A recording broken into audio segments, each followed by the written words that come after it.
Perfect. So, hello everyone, welcome. Thank you for joining us. We are the Ladies of Cheltenham Hacking Society, and welcome to our afternoon tea session.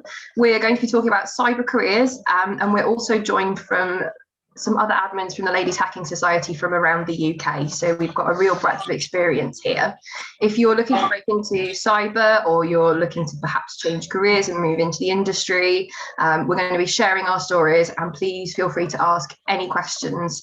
You can ask them in the chat, we'll be keeping an eye on that, or also you're welcome to unmute yourself and ask your questions. So to get us started, I'm going to hand over to Jenny, who's will get the team introduced. Jenny, over to you. Everybody, so I'm Jenny and we're just going to do some short introductions to me, Sarah and Natalie. We are the Ladies of Cheltenham Hacking Society. We are the admin team, well, we're 3/4 of the admin team. Our final person is Sophia, who's going to be talking on the main stage just after this, and she has an absolutely amazing talk about car hacking. So like as soon as we finish, please go watch her and support her because it looks amazing. And she's just the best. We're going to be talking about cyber careers today. So just a little bit about me. I'm Jenny. In my day job, I am a software engineer working in a cybersecurity team. And so my background has been, I did a maths degree at university. I was one of those weird people that always knew what I wanted to do at university. I just always really liked maths. That was my thing. So I went and did that. But even before my degree, I knew that I enjoyed engineering and creating that kind of thing. And I thought that maths probably didn't allow for that. And during my degree, I was really lucky that I stumbled across, it was computational mathematics. And I learned some very, very basic sort of Python in that. And then got involved with some like university societies as a website officer. So doing some like websites, HTML, CSS, making stuff look pretty for people and that kind of thing. And then through an internship between my second and third year, I realized that I really enjoyed software engineering. It was just what I wanted to do. So once I graduated, went and got a job in that, all at this point, never even considered cyber as a career. It wasn't something that has even crossed my mind at all. Software was where I wanted to go. And then I got really lucky that just after I had one graduate job, and after that, a recruiter got in contact with me, who I'd met through another like networking event. She was like, there's this job that's come up and it sounds really interesting for you. It's in a cybersecurity company up in Cheltenham. Would you be interested? And I was like, yeah, this sounds fun. This sounds cool. It's got like shiny stuff. It sounds great. So I went there. And then I left there after a couple of years. I'm now back down in Bristol, which is where I've grown up. And I'm now based on another cybersecurity team down here, which I'm absolutely loving. And I'm now going to hand over to Sarah to give a little introduction to her. So I've only just recently graduated from university studying forensic computing and security. So when I was in sixth form, I didn't really think much about cybersecurity in general. I used to study fashion, maths, IT, and philosophy, which I soon dropped philosophy. Too much of a grey area for me. I can't be dealing with all of that. And then, so I went to uni and I picked this course. It's going to sound bad, but my main influence must have been probably Garcia from Criminal Minds. It sounds really bad. And like looking at IT roles in general, I did start looking at that and I thought, oh, you know what, it'd be really cool to do forensics at uni. So I did forensics and security, not really knowing what security was, till I actually joined the course, started joining the cybersecurity society. And then I was like, wow, this is so much cooler doing pen testing and things like that. It's all so different. It's constantly learning. Like I didn't want to get stuck in the dead end job. So I ended up joining the security society, doing a placement year, going to conferences, networking, meeting fabulous people such as like yourselves and obviously the team here now. And then I ended up going, so starting Security Queens with Sophia and starting my first job here in Cheltenham in pen testing. And yeah, it's just been a whirlwind. So I've tried doing talks at conferences and things like that and workshops and just really getting stuck in with the community. But it's kind of been like a very steep incline of it just goes and goes, everything's so fast paced. So me and Sophia have just started doing our blog together. So we're writing different posts. So I'm doing mobile security at the moment. I'm really interested in that, but I'm still in theory learning. I've only just passed probation now. So really I've been thrown in the deep end. I got to actually know my stuff. I do know some stuff, but yeah, that is pretty much me in a nutshell. It's just at the beginning of my career. I haven't been here for years. I only just really started in September. So yeah, it's been pretty good. It's been a fun ride so far. and I will hand you over to Nat. Hello. So my story is slightly different to my colleagues. I actually originally trained as a veterinary surgeon. So I went to vet school. Technically it's a STEM degree, but very much squishy STEM rather than engineering STEM. Practiced as a vet for 8 years, got to a stage where I really fancied a change and came across cyber. It sounded like something very interesting, something very fast paced, something that would be changing lots and I wouldn't get bored, and that was the biggest appeal for me. So I spent quite a bit of time hanging out with what was then the Ladies of London Hacking Society. Once a month I used to get on the train, go down to London, do some training, hang out with the team, and they were all amazing. And then I managed to get a place on a training boot camp with a company called Tech Talent Academy, who Ladies Hacking Society now work together with. They support us because they're excellent. So for 12 weeks I did training on things like full stack development, Python, bit of pen testing, a real broad spectrum of training. And I'm now working as a cyber engineer for a company called Northrop Grumman in Cheltenham. Started off as a software engineer, but I've now moved into the cyber team and I'm really enjoying it. Very, very glad I made the move. And if you're someone who's a career changer, definitely happy to answer any questions. Jenny, who else have we got? So we've also got 3 members of the general LHS team here, and they're going to help support. Sarah, Nat and I are very much hands-on. We like breaking things, we like making things. So we've got both Dee Dee and Megan who work in risk, and Dee Dee is a tech risk manager and Megan is a risk analyst. They're both at Just Eat, and we're also joined by Annabelle Berry, who is a CEO of Sapphire, so from more the management and CEO perspective. So if you've got any questions for them, shoot them in the chat. We want to get them involved, get everybody talking. And yeah, Sarah, over to you. Yeah, I'm just here to open up the floor. If anyone wants to share their own stories of how they've got into cybersecurity, please do feel free to share. If you have any questions on the best method, because there are so many different pathways, and we've all, as you like now know, have had very many different routes to get into cybersecurity. So yeah, if anyone wants to tell their story, then feel free. I can see there's already some conversations going on in chat. Somebody wants to summarize? Answered already. Don't even have to do this. We'll just sit here. Kind of like to hear what Sarah has to think about this. Have you seen this question in the chat, Sarah? Do you think men or women are better? What men or women are better at hacking? And what makes a good hacker? And what are the most common types of vulnerability? This would be a question I'd want to highlight. What are your thoughts? I would. Are girls better than boys? No. Maybe I could answer that when I was like 10 and be like, yeah, girls rule. But I think everyone who puts I mean, I may or may not be biased, girls still rule. But I think anyone who works hard and has like the determination to actually pursue a career in cyber can do that, because there's so many different resources. I think Ben mentioned about skill sets. There are people with stronger skill sets than others, but I think that's the most important thing there to note is people in theory should be working as a team in cybersecurity. You are sometimes a one-man band if you go in and do a pen test or whatever, but you have a team behind you and everyone does have different skill sets. Someone might be stronger at web apps, someone might be stronger at inf. Like, it's not necessarily a gender-based thing. I think that's why we need to get more people in with different backgrounds and more diversity. But I mean, what do you guys think? I think definitely it's all about a balance of a team, and I think if you end up with a team that is all, you know, cookie cutter people, you're not going to get any diversity of thought in there. And something like hacking, where you're trying to break things, you're trying to think of creative solutions, you're trying to think of a new way in, you sometimes need that person that thinks differently, and whether that comes from a different background, whether, you know, be from a BME background, someone who's been a career changer and done something else, someone might be a woman, anything that's different brings a different train of thought potentially. And if you've all got the same person, you know, did the same degree, went to the same university, came from the same sort of like socioeconomic background, you're just going to end up thinking the same way, and it's not going to necessarily gain you anything. And our hackers are much better at diversity than us. They're already so diverse, so we need to match that. Otherwise, we're not ever gonna get a step ahead of them. Exactly. I think I've just seen another question here that says, would learning a programming language like Python help with learning about hacking? I would say, I mean, this is definitely one for Jenny, but my guess is absolutely. But I'll hand you over to Jenny to go into more detail.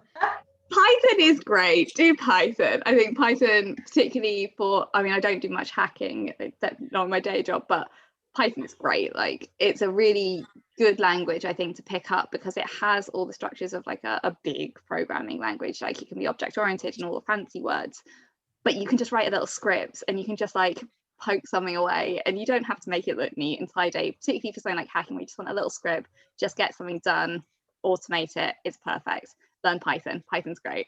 Yeah, I mean, there was one thing that someone said to me, and they were like, learn a web program, learn a scripting program, and learn like a compiled language. And I think that if you learn 3 different languages when you're starting, will really help you. And also, you don't have to be like a master at them. You just need to roughly know what you're doing. To be really expert in programming, it takes a very long time, and if it's being a tool in your skill set for something like hacking, it's there to be useful. It's not there for you to be a master of, to create the fanciest apps ever.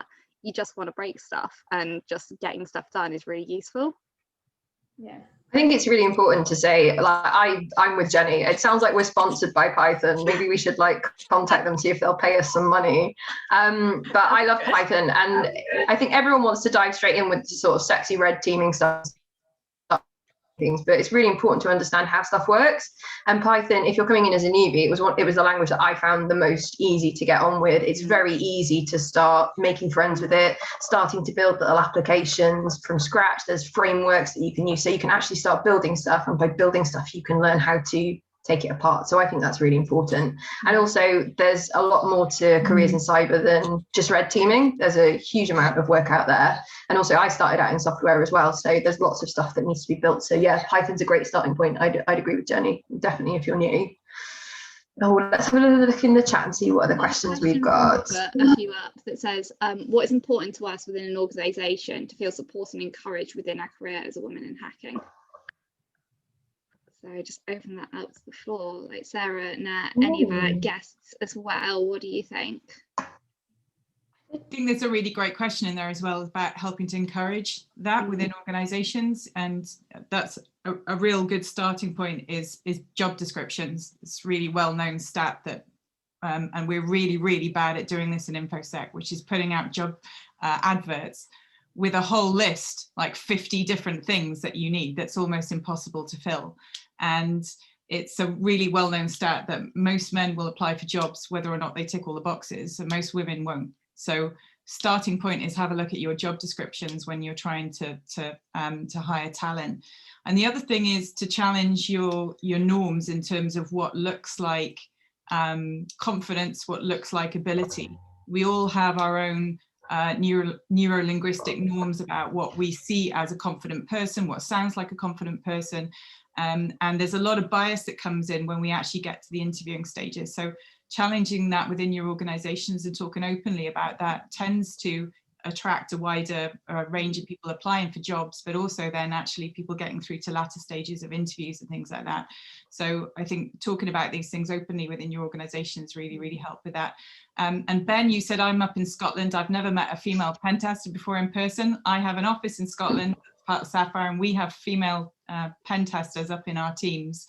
So I don't know where in Scotland you're based, but at some point when the world opens up, welcome to come on. And there's also the Ladies of Glasgow. So if you're based up in Glasgow, they've got an excellent bunch up there. I'm sure they've got loads of excited and capable women who will be love to get in touch and start a conversation.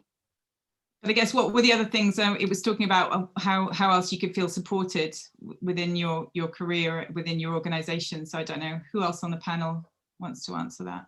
I think mentorship is a really big one, and I think particularly as women, because it's less like because you are in the minority, almost certainly within your team, you're less likely to have those sort of like natural mentors because there's someone who's went to the same university, someone like that. So to have more of someone who's there who can support you to help you in your career, whether that's inside your company or somebody external who can really like support you, to boost you up, to tell you you're doing a great job at the end of the day, and how to like further that, so that I can find sometimes you feel quite isolated. And also places like this, like the Ladies Hacking Society, We're a lovely bunch. I've never met, like, I joined the Ladies Hacking Society over lockdown, and it's like I've only met Natalie and Sarah once in person, and even that was about a month ago. They were just such a, personally, I think we're such a lovely, supportive bunch, and you get such a breadth of careers and a breadth of experience, and you can really like talk to people about what you're doing when you work. Nick, can I ask you a question? Yes. You said some stuff there. I am actually a mentor at the moment. So I have a postgrad student, and yes, coincidentally, we did go to the same university, and that is why I engaged with her. So I'm actually security lead on our DCMS 5G testbed program project. And what I'm trying to do is encourage opportunity for people like this young lady who haven't had that chance. And we've got 35 different projects, and there's not a single other project I'm aware of doing anything like this. I just wanted to say thank you for the wisdom that I've already had. Thank you to Megan for giving me a whole list of contacts. And I had another contact, Didar, I think. Really grateful to you all.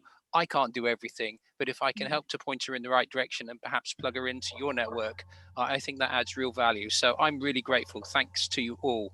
Yeah, it's all about, a mentor doesn't have to be everybody. It's also about signposting and pointing out good resources and everything that your mentee could need.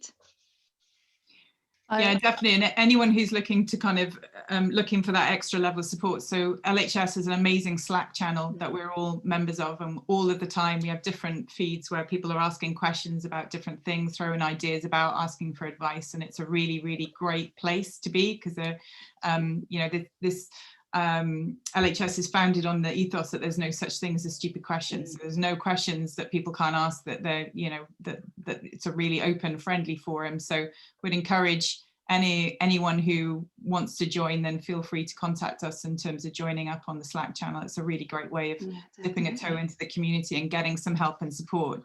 And people are so willing to kind of signpost, as Jenny says, and give advice about where you can talk about, or talk with other people who are interested in certain areas like that. So I think another key thing is it isn't just hacking. I know we're the Ladies of Cheltenham Hacking Society, but InfoSec has such a wide scope. And I wonder if Megan or Dee Dee, do you want us to talk about more the risk side of things? Because it's something that I don't have any experience with and I don't know about, and I'd love to hear what you do, basically. Sure. I was just going to ask you the same thing. You go first, Megan. Your story is much more interesting than mine. You go. Oh, I don't know about that. But yeah, so my degree is actually in psychology. So I didn't go to school for like computer science or programming or even cybersecurity. So essentially I worked my early years like in schools with children with autism and various disabilities and things like that. So it wasn't my background. I do always mention like my dad worked in tech, and I always think as well that kind of had an influence. Like he would just share lots of things, like how many DS3s are in an OC12 and how we crimp our own network cables and things that I didn't really find useful when I was like 10. But I kind of feel maybe on some levels, it was just being surrounded by it. But after a while working in psychology, it's quite a tough field. And so decided to make a change and found my way into like business systems analysis, which was kind of getting into tech and learning more about systems and patterns and looking for problems and learning to analyze problems, I think, which still helps in what I do now. And I think that's part of why, we say like different backgrounds, career changers, I think everybody brings something different, some different skills, ways of thinking as well. So I think, that's kind of where I've come from. What I do now is anything from compliance activities, so looking at like SOX, PCI DSS, and the security controls that we need in place, and validating that those are in place, and also looking at risk. So whether that's yes, there's vulnerabilities, but when you're within an organization, it could be things like, but how does that vulnerability apply to us? How easy would it be for someone to compromise us with that vulnerability, or you know, You things do with third-party risk as well, don't forget. I know. She does a lot of risk. Yeah, I was gonna say, I should say Dieter is also my boss, so she knows exactly what I do. She runs she's the boss. She runs it all. So yes, so I do third-party risk assessments. So obviously within cybersecurity, you know, you also have to be concerned about third parties and the risks that they pose to your organization in terms of security, disclosure of data, and things like that. So yeah, that's a little taste of what I do. And yeah, I'll let Didi talk now. Okay. I also don't have a technical background. I studied business administration, but like Megan said, both parents were engineers, so I felt like I needed to do something to make them proud. Like I needed to do something in IT, and the only job that would accept me without being an engineer was in IT audit, because they were teaching you everything on the job. So that's where I started. I had no idea about security. I had no idea about risk. But being an anxious person, it was very easy for me to understand what risk is. So, and being prepared and what the controls are and that kind of stuff. So I did that for more than 10 years in the, what we call a second line of defense, like more enterprise risk, security risk function. But then I got really bored because I realized I was missing a big piece of risk, and I was missing the technology, the nitty-gritty, the day-to-day, what people do, how does that turn into a risk. So in the last 2.5 years, I've been upskilling myself. I see myself as a career-changing person in progress as well. So I've been trying to understand the other areas of security, application security, cloud security, because they were not my day-to-day when I was just doing the higher level risk management. Now Megan and I were trying to, we have a small team at Just Eat, and we're trying to build a risk framework for technology risks. So working closer with the tech teams, the platform teams, understanding what type of things they do and what type of risks does that translate into. So yeah, so in a way, I'm switching from a business context to a more tech context.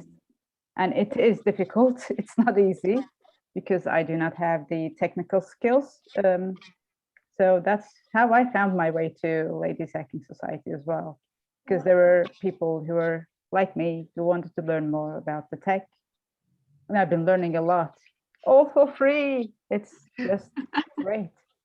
I mean, we should just have a little plug here for our very excellent juice shop workshops that have been going on throughout the year for doing some web hacking, which is something that Didi brought to LHS, which is really cool. And it's been a great experience to go through some of the web hacking. So each chapter has hit on one of the the OWASP top 10, done a little overview, and then gone through some the OWASP juice shop challenges, and it's been really great fun. Yeah, I think Nikesh actually asked a very similar question earlier on about resources and how to best learn security in a safe environment. I think, like you said, there's so many different resources that you can actually use that are free.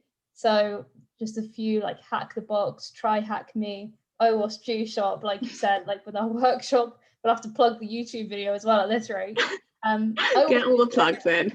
Yeah, exactly. OWASP in general, with the Twitter community, actually, just communities online are very helpful. If you ask for resources, people will provide you with resources. And there's just so many different areas that you can get into as well. I know we've touched on web apps and AWS and INF and things like that, but you've got mobile stuff that you can learn about, and car hacking, which Sophia is going to soon be talking about, and the IoT world, the IoT space and all the different devices and how they're working. There is just so much that you can get stuck in with. If you, for example, bought a little IoT device or something and started trying to find out how to pick that apart, that is also another great place to start, is hands-on. You can start trying and read resources online. You might be able to find out the safest ways to do that. I should probably link some of these in the chat of the different resources I've mentioned, so I'll do that. I don't know if has any resources. Natalie, if you're talking, you're on mute. I'm sorry, that's no wonder you didn't hear me interrupting. I'm so sorry. So I'm just going to say, I'm just going to bring some slides up, and we're just going to have to start bringing it to a close, just so you don't miss out on Sophia, because her talk is going to be so exciting. Go watch Sophia. There may or may not be lasers involved. It's going to be incredible. So I'm just going to bring up some slides just so you can see what we've got coming up next. Hopefully it'll work. Yeah. Oops. No, it's not going well, is it? Yay! So in terms of events that we've got coming up, so as Sarah and Jenny have been mentioned, at LHS as a team this year, we are working through the OWASP Top 10, and our next event is in July, hosted by the North East Ladies Hacking Society, but it's going to be online and free, so everyone is welcome to join. Also, our events are women-centric, but not women exclusive, so if you're not a woman, please don't feel that you can't join in. The next one's going to be on insecure deserialization. And then in August, we in Cheltenham are going to be running a summer software special. So if you're interested in coding, getting started, or a little bit more of the software side of things, that's going to be a really great event. So keep an eye out for that. We share our events on our social media channels, which I'll tell you about as well, but also on Meetup. So if you're on Meetup, search for us on there. And this is just a slide in terms of ways to keep in touch. So as Annabelle's mentioned, we're on Slack. If you'd like a Slack invite, you're very welcome to send us a message on LinkedIn, Twitter, any of our social channels, or you can email us at hello@ladieshackingsociety.com, or there is a form on the LLHS.com website. So please feel free to get in touch if you want to join the Slack channel.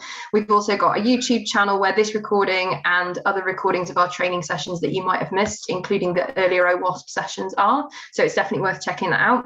We've also got a podcast that you can find on Spotify and your normal podcast provider, including Apple Podcasts, and we're also on Twitter at LHS Chelt, and on LinkedIn as the Ladies of Cheltenham Hacking Society. So I think all that's left to say is thank you very much for joining us. We hope you found it useful. Please feel free to get in touch if you've got any further questions, and you must go immediately now and listen to Sophia on the main stage talking about hacking cars. It's going to be incredible. Thank you so much. We'll see you again soon, hopefully. Thank Bye. you.